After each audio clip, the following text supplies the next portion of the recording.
En Colombia, desde hace más de 4 décadas, la tierra ha sido uno de los principales pilares de la guerra. La tenencia de ella y el uso ha sido disputado por muchos actores dentro del conflicto armado. Por muchos años, las zonas rurales y quienes habitan allí estén inmersos en escenarios de violencia, pobreza y desplazamiento. Más de la mitad del territorio del país es rural y muchas de las personas que ocupan y trabajan esta tierra no tienen ninguna relación de propiedad con esta. Colombia es uno de los países con mayor desigualdad en derechos de propiedad sobre la tierra, y la mayoría de predios están concentrados en manos de unos pocos. En Colombia, el campesino trabaja la tierra, pero la tierra no es de él. Entonces, ¿de quién es? Actualmente el 77% de la tierra está en manos del 13% de las personas. Prácticamente 1 millón de hogares campesinos tienen menos tierra que una vaca. Además, tenemos que contar que en las 2 últimas décadas se calcula que 6,6 millones de hectáreas fueron despojadas a causa de la violencia. Esto es prácticamente el 15% del territorio nacional. ¿Cuánta tierra entonces no tiene dueño? Los campesinos son quienes han sufrido por mucho tiempo la incertidumbre de no saber de quién es realmente la tierra y si en algún momento se las quitarán. En el 2017, el director de la Unidad de Planificación Rural Agropecuaria, Felipe Fonseca, afirma que el título de propiedad es la llave que abre la puerta al desarrollo rural agropecuario. El acceso y la formalización de la propiedad rural es la punta de lanza de la reforma rural. ¿Pero el gobierno está haciendo algo para acabar la informalidad? ¿O simplemente son palabras bonitas? La Agencia Nacional de Tierras, creada en el 2015, es la institución que confiere el ordenamiento social de las propiedades rurales. Sin embargo, a pesar de que el 65,8% de los hogares se identifican como propietarios formales de la tierra, solamente el 39,9% de hecho lo es. El decreto implementado no ha sido muy efectivo, ya que una cuarta parte de los hogares sigue con derechos informales sobre la tierra y muchas de estas tierras son aún baldías. ¿Debería entonces existir un plan para legalizar la apropiación de los baldíos?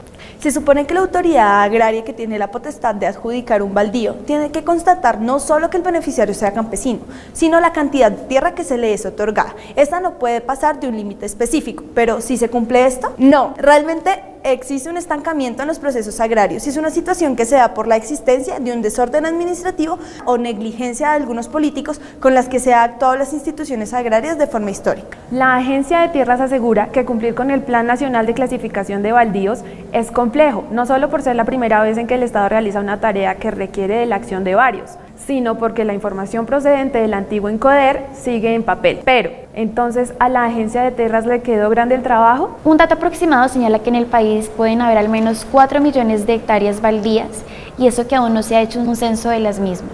Estos datos solo nos muestran la incapacidad del Estado de definir una política clara y efectiva para el catastro, la distribución, tenencia, uso y formalización de la propiedad. El fenómeno de desplazamiento forzado lleva más de 3 décadas en el país.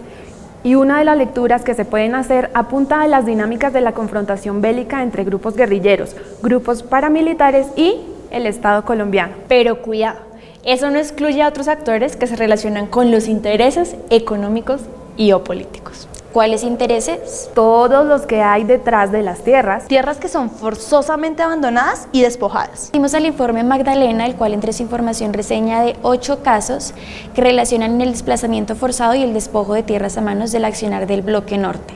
Así es, casos ocurridos en los municipios de Chiboló, Plato, Sabanas de San Remolino, Salamina y Aracataca. Y qué casualidad que su común denominador sea el uso de violencia y complicidad con funcionarios de diversas entidades estatales. Bien narran los campesinos que los grupos armados llegaban a su finquita con amenazas diciendo o vende o le compro a la viuda. El mercado de tierras carece de una seria regulación y se caracteriza por su alta concentración e informalidad, dando paso a la entrada de grandes multinacionales, mineras y agroindustriales al país, dejando en negligencia el derecho a ser campesino, afrodescendiente o indígena. La tierra es para quien la trabaja. La Contraloría denunció en el 2013 que los baldíos era una forma de que las empresas estaban adquiriendo terreno en las altillanuras.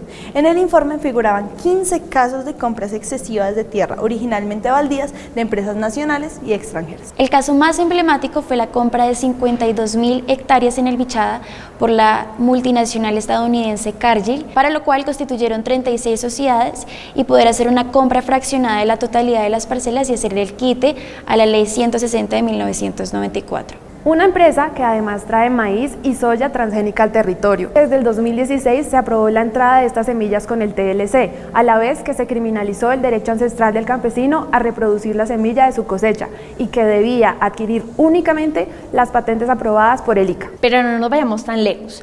No es un negocio que involucra solo a empresas, sino a funcionarios y congresistas. El 10 de marzo de este año se supo que el senador del Centro Democrático, Gustavo Londoño, había adquirido 7.000 hectáreas baldías en el Bichada a través de un fallo judicial viciado. El Bichada es de todos. Fue la insignia publicitaria con la que el senador ganó las elecciones. Hoy dice que no, que en su departamento no hay terrenos baldíos y que él tiene el derecho a reclamar toda esa tierra. Funcionarios del gobierno pasado como el ministro de Agricultura Rubén Darío y su esposa María Fernanda Campo, la ministra de Educación, han aparecido en el informe de la Contraloría y ninguno ha sido sancionado. Estas transacciones de tierras fueron posibles gracias a la corrupción de autoridades municipales y locales, pero también por la participación misma de funcionarios del extinto INCODER y de la actual Agencia Nacional de Tierras.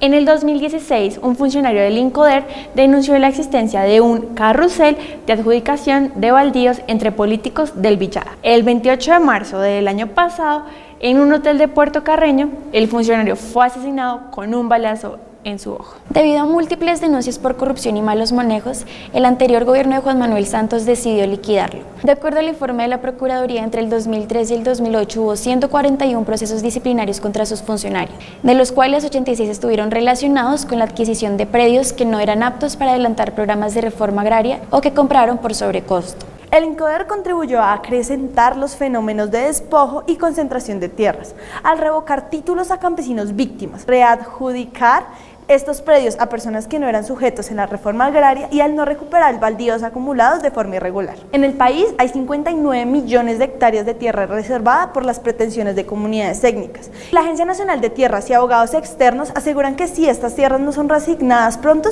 se pueden reavivar un conflicto armado. Indígenas, mestizos, negros, grandes y pequeños propietarios han hecho solicitudes particulares para reclamar sus hectáreas de tierra y a la fecha no han sido resueltas. Según la Agencia Nacional de Tierra, las situaciones más críticas se encuentran en el Cauca, Chocó, Antioquia, Valle del Cauca y Córdoba. Son en total 4.600.000 hectáreas bloqueadas. Una disposición legal determina que por estas disputas, esas tierras no se pueden adjudicar como baldías ni se pueden comprar. Dichos reclamos están en 238 municipios, donde no se ha podido generar acceso a la tierra a las comunidades campesinas, y para ello se encuentran disponibles 200 mesas de diálogo para agilizar los bloqueos.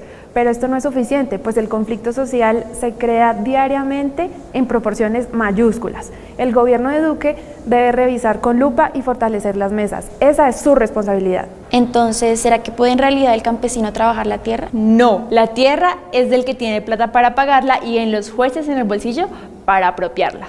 Hay que entender que en esta tierra tenemos que caber todos y que tierra no hay más. O nos sentamos a hablar o vamos a seguir en disputas territoriales matándonos durante medio siglo más.